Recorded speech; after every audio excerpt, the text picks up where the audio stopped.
Hey friends, online learners and in-person learners will see this video this time. So I am going to explain to you what you will be doing for reading. For online learners, this will be for your Wednesday assignment. And for in-person learners, this is actually going to be on Thursday. And I know that's not normal, but that's because you had a presentation on Wednesday and you didn't get to do any of your reading stuff. So, this is going to be a little bit different for online learners. In person learners, though, you are going to be doing this in your book. So, you know where to find all the highlights and underlines in your book.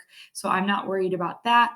But for online learners, it's a little bit different, the places where you find your highlights and underlines, because we have two passages that we read this time: Welcome Back Wolves and Wolves Don't Belong in Yellowstone. And both of these were opinion writings about wolves in Yellowstone.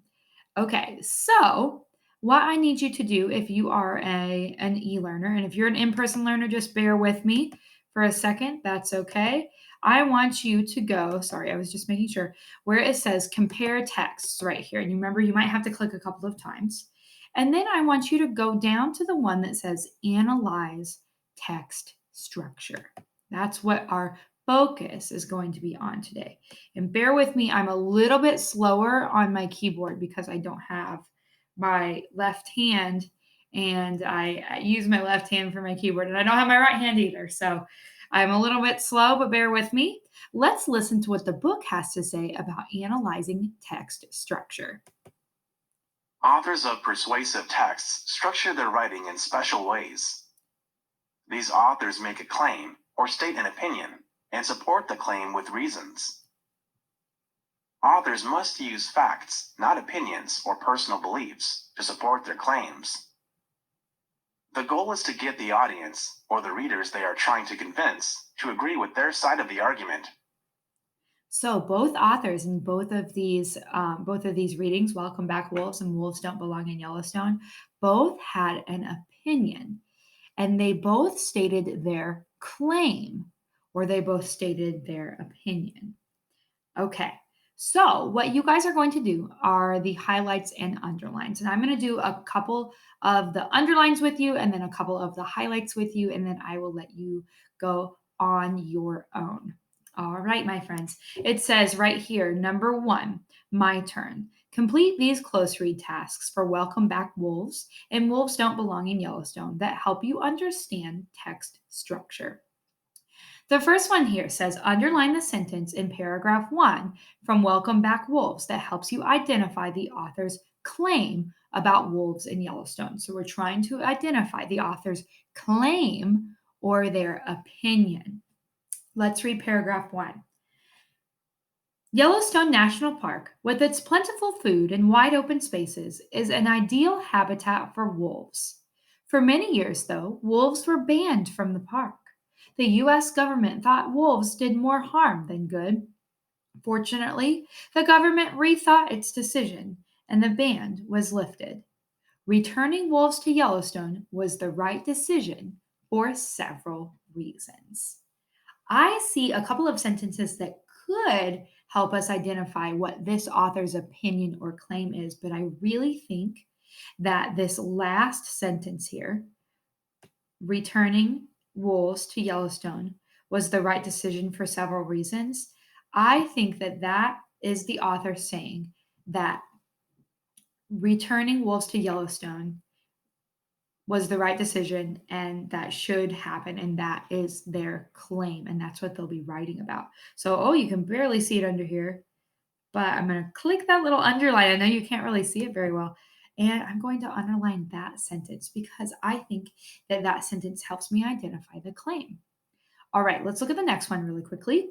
Underline a detail in paragraphs 6 and 7 from Welcome Back Wolves that supports the author's claims that wolves improve biodiversity. Woo, there's a lot of big words here. All right, let's scroll on to paragraphs 6 and 7. And let's read paragraphs 6 and 7. Here we go. When wolves disappeared from Yellowstone, other animals were affected.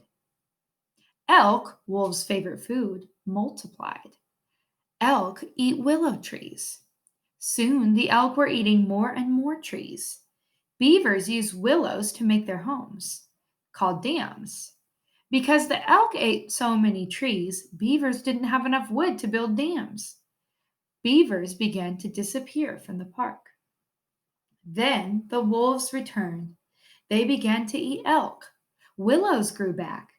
Beavers returned to the park. As a result, biodiversity improved. So, the word biodiversity, I thought for a second that it was your vocabulary word, and it's not. It actually means all of the living things that are in one place. If there's a lot of biodiversity, that means there are a lot of different things that live in that area. And usually, a lot of biodiversity is good. I just tried to give you a thumbs up, but I can't. It's good. A lot of biodiversity is good, usually. And it looks like what the author was saying is that when the wolves were not there, there was not a lot of biodiversity. And when the wolves return, the biodiversity improved, and there were lots of different living things there, like plants and animals.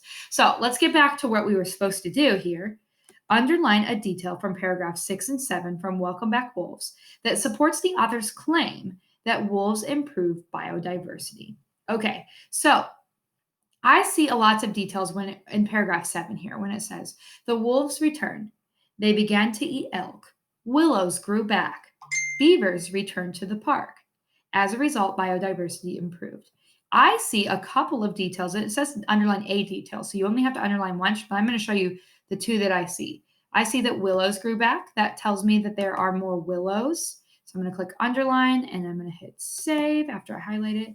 And I also saw that, oops, beavers returned to the park. So I'm going to highlight that, click and drag, let go, underline, and then, my save button is all the way down here, save.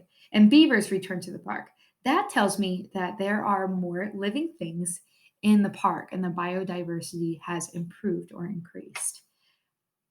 All right, my friends, I am going to now bring you through a couple of the highlighting directives. So make sure you're listening because it took me a while to figure out online learners how to get to these.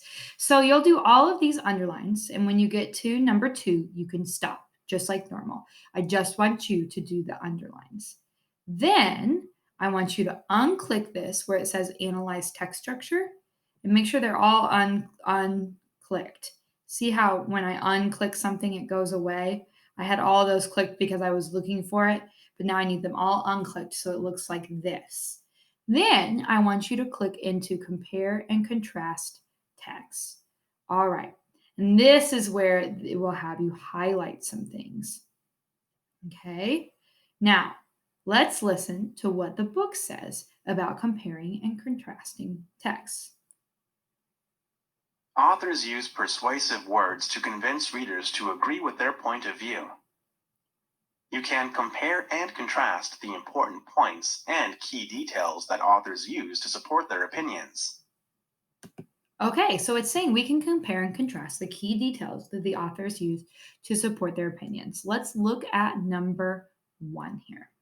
It says, my turn. Complete these close read tasks from Welcome Back Wolves and Wolves Don't Belong in Yellowstone. Highlight details that help you compare and contrast the text. Okay, let's do the first one together. Read paragraphs 2 and 3 from Welcome Back Wolves. Highlight facts about the government's program on wolves in Yellowstone that agree with paragraph 1 of Wolves Don't Belong in Yellowstone. Ooh, okay. So we're going to have to go back and forth between the two texts. So I'm going to read first paragraphs 2 and 3 from Welcome Back Wolves. Then I'm going to go and read paragraph 1 of Wolves Don't Belong in Yellowstone. Then we will come back to the questions. All right, here we go. Paragraphs 2 and 3 of Welcome Back Wolves.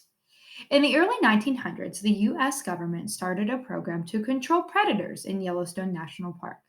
The government believed wolves and other predators destroyed other park wildlife. Farmers and ranchers supported the program. They said wolves threatened their livestock. To control predators, hunters killed them. By 1926, the last Yellowstone wolf pack had been killed.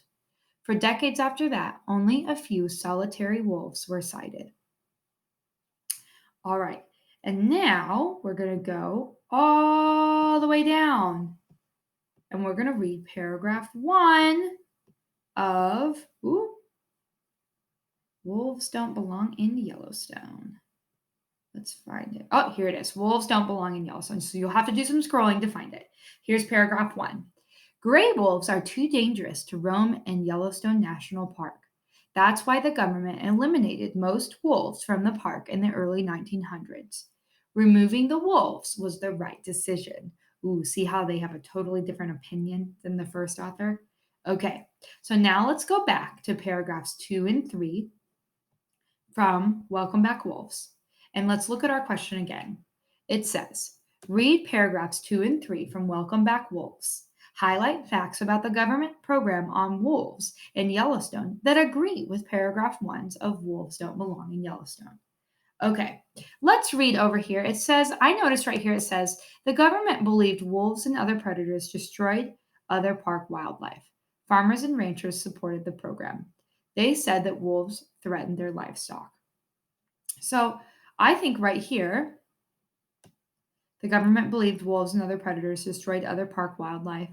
And even all of this is what the author of Wolves Don't Belong in Yellowstone believes. Okay, so I'm going to actually highlight this time. Going to pick my color and click save there because that is the part that tells me that would agree with the other article.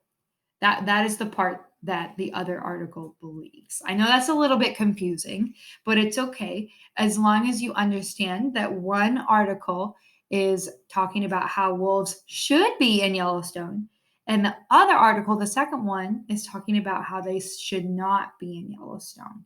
All right, so these are going to be a little bit trickier, and I want you to just try your best. Don't worry, it does not have to be perfect. It's okay, and I would like you to just give it your best shot.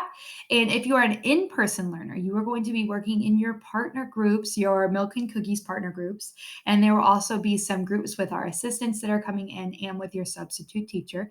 So you guys know how to do that. You know that you take turns reading paragraphs and then you do the highlighting and underlining together. Remember, this is meant to stretch your brain, so don't worry if it's hard.